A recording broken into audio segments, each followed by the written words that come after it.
tardes, estimados. Bueno, vamos a abordar la última unidad de esta materia, que está dividida en dos partes: seguridad del paciente y los aspectos éticos y legales de la profesión de enfermería.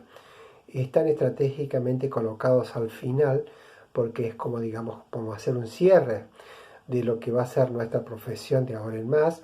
Para quienes están trabajando es para seguir continuando, digamos, o mejorando. Entonces, yo les voy a pasar de todos modos algún video también ilustrativo del tema, pero siguiendo más o menos lo que ustedes tienen en el apunte. Digamos, primero vamos a tomar en cuenta, digamos, que, bueno, obviamente que de la OMS lo define, digamos, como la ausencia de un daño innecesario, real o potencial asociado a la atención sanitaria. O sea, esto no es solamente para enfermería, sino para cualquier agente de la salud.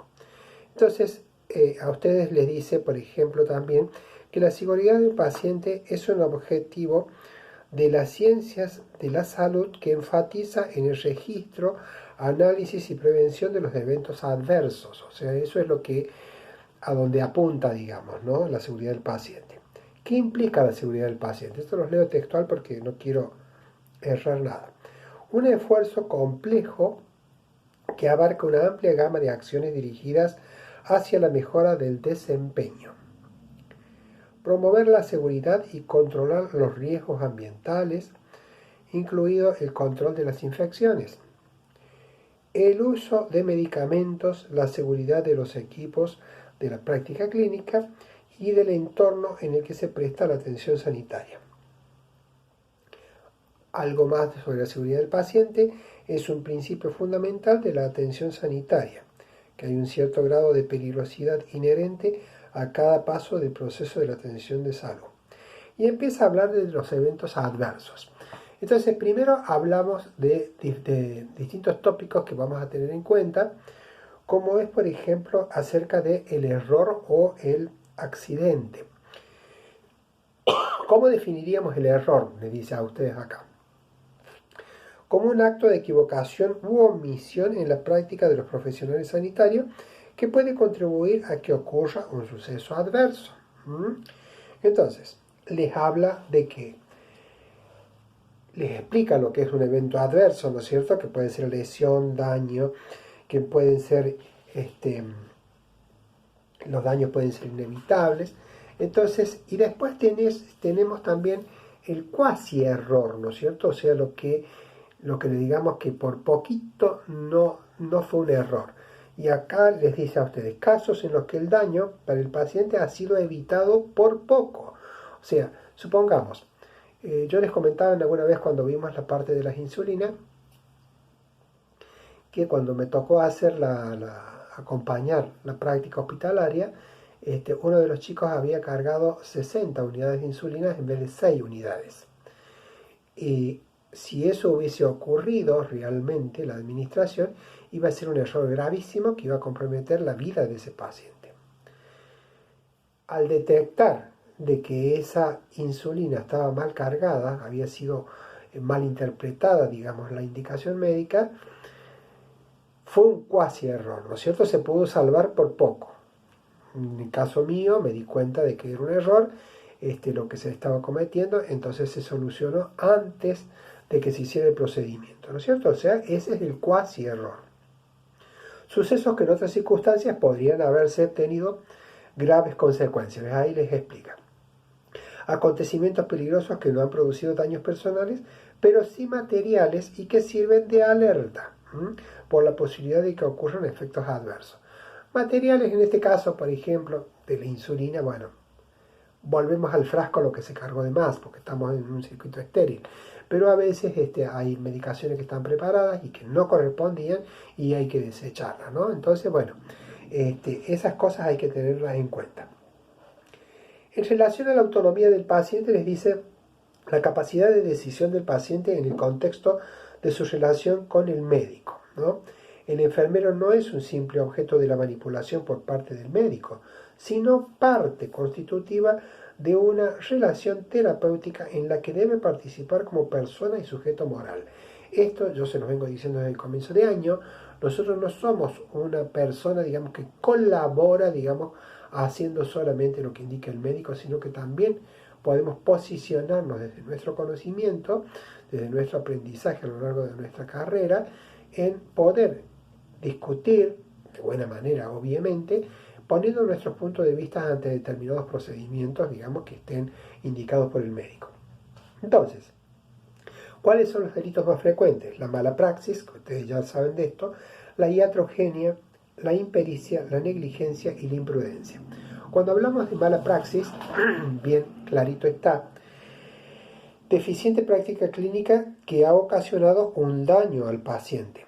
Aquella situación en la que las cosas se han hecho bien, pero los resultados han sido desfavorables. Muchas veces se ha hecho juicio por mala praxis porque alguien falleció con la colocación de la anestesia y entonces, bueno, muchas veces dicen, bueno, eso fue un acto de mala praxis por parte del anestesista porque debió haber controlado, debió haber visto, digamos, si el paciente podía aceptar o no, en fin, un montón de situaciones que se dan después de que ocurrió el evento, ¿no es cierto? La iatrogenia, que eso no estamos exentos ninguno de nosotros, que es un daño en la salud causado o provocado por un acto médico o por cualquier personal de salud en forma involuntaria. Por ejemplo, nosotros hemos hecho, por ejemplo, alguna situación con la mejor voluntad, porque somos gente de salud y queremos hacer un bien al paciente, pero de pronto hemos cometido un error, digamos, de hacer, supongamos, una iatrogenia la podríamos considerar a lo que de pronto nosotros hablábamos justamente de los fármacos que son hipertónicos, como en el caso por ejemplo, de la fenitoína, que yo les comentaba, de que, bueno, precipita, entonces, bueno, hay que tener cuidado, y que si es en la vía periférica puede causarle ardor al paciente. Entonces, eso puede ser una iatrogenia, digamos, de parte de enfermería. La impericia dice, falta total y parcial de conocimientos, experiencia o habilidad en el ejercicio de la profesión. Muchas veces tenemos gente que está trabajando y que no son enfermeros.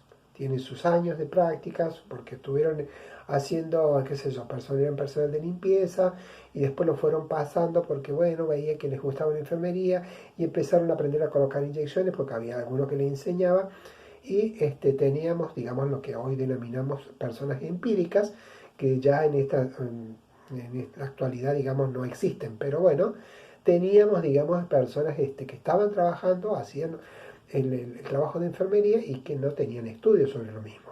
Entonces, bueno, esa es la falta total de conocimientos. La negligencia, un error difícilmente justificable ocasionado por desidia, ¿no es cierto? Abandono, apatía, estudio insuficiente, falta de diligencia, omisión de precauciones debidas. O sea, esa hay que ver un poquito, digamos, relacionándola con lo que es la iatrogenia. Pero en este caso es por no hacer lo que debemos hacer, ¿no es cierto? La negligencia. La imprudencia es el exceso o falta de previsión, ir más allá de lo conveniente. El no tomar precauciones para evitar el riesgo o actuar en forma precipitada. Por ejemplo, una imprudencia, le voy a comentar un caso propio, mío. Tengo ejemplos bien de raíz.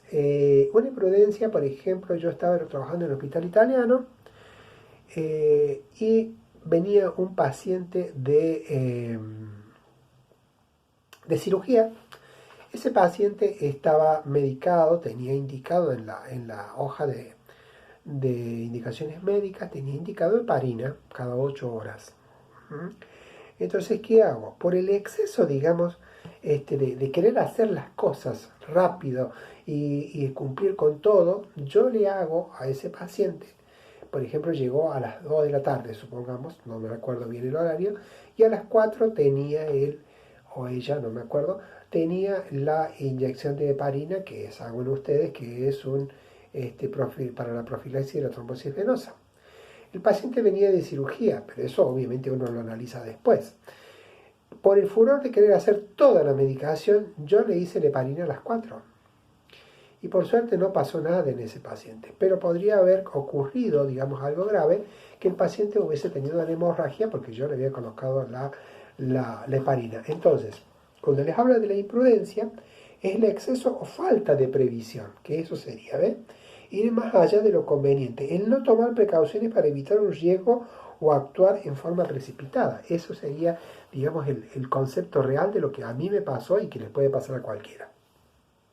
Después hay otros delitos que ya lo vamos a charlar en clase, como el ejercicio ilegal de la profesión, en el caso de la gente empírica, la sustracción de pruebas, por ejemplo, dice quitar alguna hoja de la historia clínica donde haya habido un error, por ejemplo, para que nadie lo vea, pero obviamente se nota, sobre todo en las historias clínicas se va haciendo la evolución día por día. Entonces, si nosotros arrancamos una hoja de esa historia donde puede estar comprometida nuestra función, va a haber pruebas de que alguien arrancó esa hoja, ¿no? La violación de la privacidad o intimidad del enfermo y del secreto profesional. Muchas veces los pacientes, entre comillas, se confiesan con nosotros o confían en nosotros para contarnos algo de su privacidad.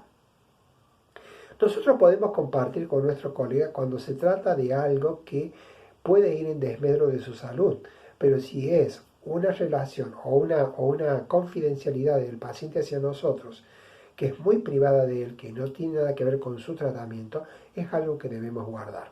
O sea que eso lo tenemos que tener siempre en cuenta. La omisión del consentimiento informado, que es lo que puede ocurrir también si el paciente tiene que ser intervenido y de pronto no ha firmado el consentimiento informado, él o el familiar o ella. La omisión de los derechos jurídicos de los profesionales, cuidar, vigilar, informar, bueno. La inobservancia de los reglamentos o deberes inherentes al cargo o profesión. No cumplirlos cuando están previstos para el correcto accionar. Entonces, bueno, tienen ustedes dentro de lo que es el apunte, les habla también, digamos, de lo que es el accidente, lo que es, les vuelve a hablar de lo que es un suceso adverso, puede ser o no consecuencia de un error o faltos de proceso asistencial. Entonces, bueno, el accidente se los define como suceso aleatorio, imprevisto, inesperado, que produce daños o lesiones al paciente o pérdidas materiales o de cualquier tipo. Y después, bueno, después habla de los litigios, que ya es una disputa, digamos, ante un juzgado.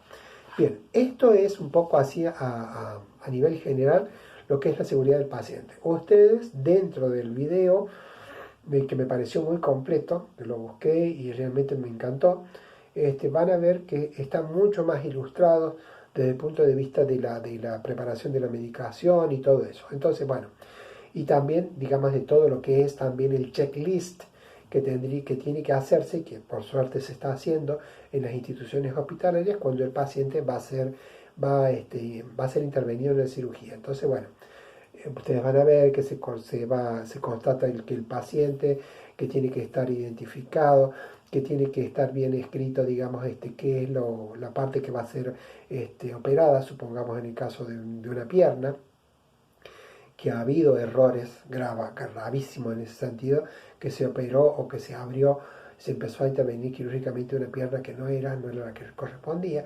Entonces, bueno, esas cosas también están muy aclaradas en el video y que, bueno, es bueno que lo charlemos porque es importantísimo que aquí en esto participemos todos con preguntas, ¿no? Que no sean siempre 3 o 4 los que siempre están opinando o preguntando. Todos son, en total, son 30 ustedes de los compañeros, o 31, y de los cuales son 4, me voy a ser muy generoso, 6 personas que por clase pueden llegar a participar o a preguntar algo. Entonces tengamos cuidado en esas cosas y participemos también. Bueno, por ahora nada más.